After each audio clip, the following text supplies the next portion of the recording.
Hello friends, मैं सी अपने का स्वागत करता हूं आपके अपने चैनल टेक्स गपशप में।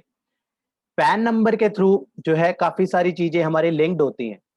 कहीं ना कहीं हमारा पैन जो काफी चीजों से लिंक है, उसके रिगार्डिंग हमें जीएसटी नंबर भी अलॉट हुआ हो सकता है।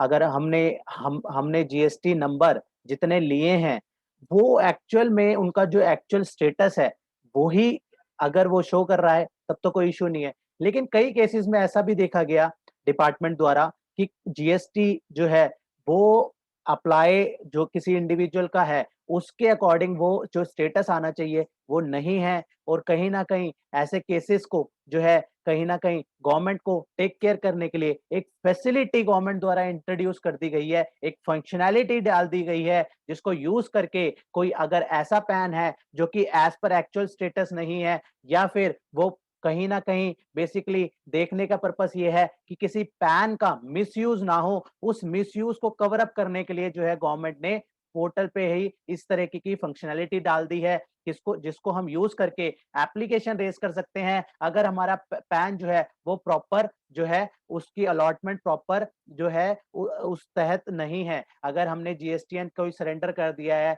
तो उसका स्टेटस अकॉर्डिंगली नहीं आ रहा, या फिर हमने कोई एप्लीकेशन हमने हमारा जीएसटीएन नहीं होना चाहिए। तो जो भी डिफरेंट केसेज़ हैं, उसके हिसाब से अगर हमें प्रॉब्लम है, तो हम उस एप्लीकेशन को जो है रेज़ कर सकते हैं। तो इसके रिगार्डिंग जो फंक्शनैलिटी है, आज की इस वीडियो में हम कवर करेंगे और उसमें जानेंगे कि किस तरीके से हम उस फंक्शनैलिटी का यूज़ करके जो है एप्लीकेशन जो है रेज़ कर सकते हैं, और जुरिडिक्शनल ऑफिसर के पास वो एप्लीकेशन आएगी और वो उसको कंसीडर करके जो है अकॉर्डिंगली स्टेप लेगा। तो आइए देखते हैं इसके रिगार्डिंग जो है डिपार्टमेंट ने किस तरीके की फंक्शनैलिटी जो है लाई गई है, और उसको किस तरीके से हमें जो है यूज़ करना होगा। तो इसके रिगार्डिंग एक functionality to check misuse of PAN, basically purpose क्या है, ताकि कोई भी पैन जो है उसका मिसयूज ना हो, इसलिए ये फंक्शनैलिटी जो है इंट्रोड्यूस कर दी गई है कि पैन जितने भी पैन पे हमने रजिस्ट्रेशन ली है, वो सारी रजिस्ट्रेशन जो है बिल्कुल सही हो, बिल्कुल ओके हो। कोई भी उसमें जो उसका एक्चुअल स्टेटस बनना चाहिए वो ही हो। तो इसमें कहा गया to address the complaint related to the misuse of PAN, a functionality has been introduced. तो कहीं ना कहीं डिपार्टमेंट के पास काफी सारी इसके रिगार्डिंग ऐसी कंप्लेंट्स आई, जहां पे डिपार्टमेंट ने देखा कि मिसयूज जो है पैन का जो है मिसयूज करा जा रहा है। तो इसको सुपरविजन के लिए जो है क्या करा गया further, it will check the misuse, control of fraud and help officers to inquiry cancellation of such registration. One the complaints is registered, concerned jurisdictional authority will take care for the necessary action। क्या करेगा, जब भी हम इसमें action जो है complaint raise करेंगे, और वहां पे वो जिस जुरिडिक्शनल ऑफिसर के अथॉरिटी के पास वो होगा, उसके पास वो कंप्लेंट पहुंच जाएगी और वो उसको कंसिडर करके जो है सुटेबल एक्शन जो है उसमें लेगा। तो क्या प्रोसेस रहेगा इसके रिगार्डिंग हमें जो है जाना होगा सर्च टेक्सपेयर में। सर्च टेक्सपेयर के बाद जो है सर्च बाय पैन, जो कि ये फंक्शनैलिटी पहले से ही थी। सर्च बाय पैन के थ्रू जो है हम यहाँ पे अपना पैन नंबर डाल के जो है यहाँ पे कैप्चा कोड एंटर करके जो है सर्च में क्लिक करके अपना हम यहाँ पे जो है पैन का जो स्टेटस जो है हम यहाँ पे ट्रेस कर सकते थे। तो इस तरीके से जो भी एग्रीव्ड पर्सन होगा जिसका पैन मिसयूज होगा, वो जो है वो जो है कंप्लेंट कर सकता है यहाँ पे इस पोर्टल को यूज करके। यहाँ पे हम जैसे ही पैन डालेंगे और सर्च पे क्लिक करेंगे, जैसे अभी हमने देखा ऊपर, तो हमारे ऊपर हमारे पैन से रिलेटेड जो उनसे भी जीएसटीएन होंगे, वो सारे के सारे जो हैं जीएसटीएन आ जाएंगे। फॉर एग्जाम्पल यहाँ पे दे रखा है कि इस पैन से रिलेटेड जो कि पैन है AJIPA1572E, इस पैन से रिलेटेड यहाँ पे दिखाया कि 4 जो है जीएसटीएन नंबर यहाँ पे जो है अलॉट करे गए, जिसमें से 2 जो है स्टेटस जो 2 है पैन नंबर जीएसटीएन बिल्कुल एक्टिव है,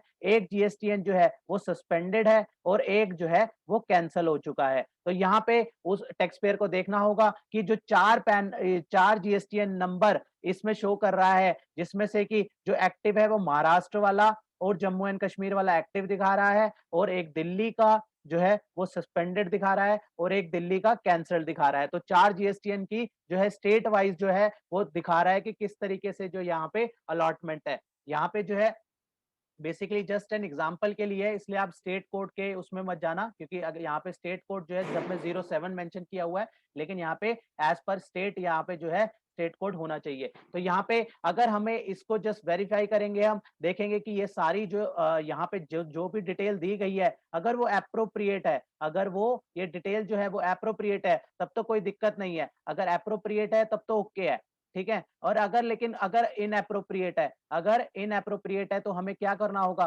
कहीं ना कहीं हमें जो है एक एप्लीकेशन रेज करनी होगी। एप्लीकेशन रेज करेंगे तो वो जुरिडिक्शनल ऑफिसर के पास जाएगी और वो जुरिडिक्शनल ऑफिसर उस एक्शन को उसको जो है कंसिडर करेगा, वो एप्लीकेशन सही है या नहीं है। तो इसके रिगार्डिंग जो है फर्दर यहाँ पे बताया गया कि ऑन क्लिकिंग द रिपोर्ट, यहाँ पे हम सिलेक्ट कर लेंगे जोन सी, मान लेते हैं हमारे को कोई ये वाला गलत लग रहा है, ये वाली हम इसको रिपोर्ट इसको सिलेक्ट करेंगे और यहाँ पे जो है रिपोर्ट पे क्लिक करेंगे। उसके बाद क्या करना है, on clicking the report button popup जो है डिस्प्ले हो जाएगा। पॉपअप डिस्प्ले अगर इंडिविजुअल का केस है तो वहां पे हमें legal name as per PAN जो है वो ऑटो पॉपुलेट हो जाएगा। इंडिविजुअल के केस में लीगल नेम जो है वो ऑटो पॉपुलेट हो जाएगा। वहां पे जो कंप्लेंट रेज कर रहा है उसको मेल आईडी और मोबाइल नंबर जो है एंटर करना पड़ेगा और कुछ अदर इंफॉर्मेशन देनी होगी जैसे डेट ऑफ बर्थ, एड्रेस वगैरह, जो ये सारी इंफॉर्मेशन देगा। और ऐसे केसेस इसके अलावा अगर वो अदर देन प्रोप्राइटर है, मतलब इंडिविजुअल, यहाँ पे दो पार्ट हो गए, यहाँ पे देखा जाएगा कि इंडिविजुअल वाला केस है या फिर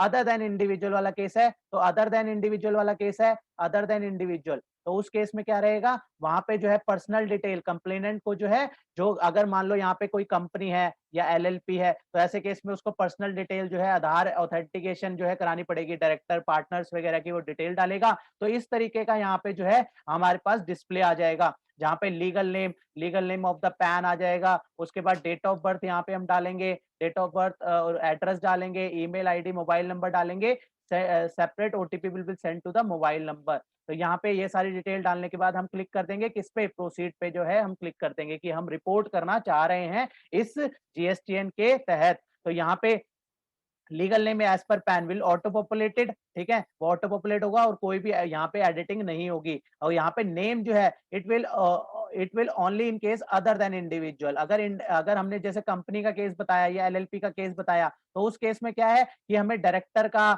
या पार्टनर का जो है यहाँ पे जो है यहाँ पे नेम डालना होगा, डायरेक्टर का या पार्टनर का, ठीक है। ये पहला वाला जो लीगल नेम है ये तो ऑटो पॉपुलेट होगा, यहाँ पे तो कंपनी का पैन आएगा या फिर एलएलपी का पैन आ जाएगा। जो सेकंड वाला है योर नेम, यहाँ पे जो है डायरेक्टर का, राइट, डायरेक्टर यहाँ मैं लिख भी देता हूँ, डायरेक्टर का, या फिर एलएलपी का केस है तो मान लो पार्टनर का, एग्जांपल ले रहे हैं, ये और भी केसेस हो सकते हैं, राइट। तो यहाँ पे उसके अकॉर्डिंगली जो है हम डेट ऑफ बर्थ, एड्रेस, जो अभी हमने ऊपर बात करी, ओटीपी के लिए मोबाइल नंबर, ये सारी चीजें डालेंगे। उसके बाद इसको हम रिपोर्ट कर देंगे, इसके बाद प्रोसीड करके रिपोर्ट कर देंगे, one the request is submit. इस तरीके से जो है जुरिडिक्शनल ऑफिसर के पास जो है वहां रिपोर्ट हमारी चली जाएगी और वहां पे हमारा एआरएन जनरेट हो जाएगा, एप्लीकेशन रेफरेंस नंबर हमारा जनरेट हो जाएगा। In case of multiple GSTN, जैसे अभी हमने ऊपर एग्जांपल देखे थे ना, 4 थे वहां पे, तो हो सकता है एक के अलावा और भी 2 हमारे ठीक हो, 2 जो है वहां पे हमें जो है लग रहा हो कि यार ये तो गलत है, तो 2 की हमें अगर रिपोर्ट करनी है तो इस तरीके से दोनों का अलग अलग एआरएन जो है जनरेट होगा, दोनों का अलग अलग एआरएन जनरेट होगा, assign to their respective jurisdictional officer, क्योंकि दोनों के जुरिडिक्शनल ऑफिसर अलग होंगे, हो सकता है स्टेट ही अलग हो उन दोनों का, तो अलग अलग जुरिडिक्शनल ऑफिसर होंगे, तो दोनों के अलग अलग एप्लीकेशन रेफरेंस नंबर होंगे। दोनों असेसिंग दोनों जुरिडिक्शनल ऑफिसर अपनी अपनी एप्लीकेशन को चेक करेंगे, उसके अकॉर्डिंगली जो है वो जो है रिवर्ट करेंगे। ARN are shown to the complainant, तो इस तरीके से अगर हमारी जब एप्लीकेशन सबमिट हो जाती है तो यहाँ पे आएगा your request has been successfully submitted following are the your request number. तो इस तरीके से हमारे हमने जो ए बी सी जो भी हमने जीएसटीएन जितने मान लो यहाँ पे 3 है, तो यहाँ पे तीनों के तीनों का जो है हमारा एआरएन जो है यहाँ पे निकल के आ जाएगा कि ये तीनों के एप्लीकेशन नंबर रेफरेंस नंबर है। तो यहाँ पे आपने इन जीएसटीएन के तहत जो है कंप्लेंट रेज करी है और इसको जो है जब हम टाइम टू टाइम अपना एआरएन भी चेक कर सकते हैं और जैसे उसका जो है उसके बाद जो है कंप्लेंट्स और register shall be available to the competent authority. अब हम application for the report fake GSTN के अंदर जो है हमें यहाँ पे वो वहाँ पे जो कॉम्पिटेंट अथॉरिटी को जो है इस टैब के अंदर वहाँ पे मिल जाएगी हमारी एप्लीकेशन। वो जो है फिर उसको जो है officer shall now have a new role of a PAN vigilance officer in back office for this purpose. तो इस तरीके से जो है वहाँ पे हमने जो एप्लीकेशन रेज करी वहाँ पे हर एक एप्लीकेशन का अलग अलग जो है हर एक रिपोर्ट का अलग-अलग एआरएन जनरेट होगा और उनको अलॉट कर दिया जाएगा जुरिडिक्शनल ऑफिसर को। अब हम इसको ट्रैक कैसे कर सकते हैं? ट्रैक करने के लिए हमारा जो वे रहता है वही सेम है। ट्रैक एप्लीकेशन स्टेटस में जाके हम अपनी एप्लीकेशन का स्टेटस जो है वहाँ पे ट्रैक कर सकते हैं कि कहाँ क्या स्टेटस है, your complaint has been rejected after the examination based on the complaint appropriate action. कुछ भी हो सकता है, आइदर वो उसको ओके कर सकता है, आइदर वो उसको रिजेक्ट कर सकता है। तो कुछ भी एप्लीकेशन जो हमारी एप्लीकेशन है उसको जुरिडिक्शनल ऑफिसर दो जो है वो एक्सेप्ट भी कर सकता है, रिजेक्ट भी कर सकता है। तो इस तरीके से ट्रैक एप्लीकेशन स्टेटस में जाके इसमें जाके जो है हम अपनी एप्लीकेशन का स्टेटस जो है चेक कर सकते हैं। तो यहाँ पे बेसिकली जो है पैन का मिसयूज ना हो इसके लिए ये फंक्शनैलिटी जो है लाई गई है। इस फंक्शनैलिटी को यूज करके जो है हम अपने पैन को चेक कर सकते हैं। तो इसी डिस्कशन के साथ आज की इस वीडियो को क्लोज करते हैं। मिलते हैं फिर नेक्स्ट वीडियो में नेक्स्ट टॉपिक के साथ। Till then bye bye. जय हिंद, जय भारत। होप आपको ये इन्फॉर्मेशन पसंद आई होगी, तो इसे लाइक कीजिए, शेयर कीजिए। रेगुलर अपडेट्स के लिए आप हमारे चैनल को सब्सक्राइब करें। नोटिफिकेशन बेल आइकन को प्रेस करना ना भूलें, ताकि जैसे ही नया अपडेट डालें आपको वो इमीडिएटली मिल जाए। Thanks for watching.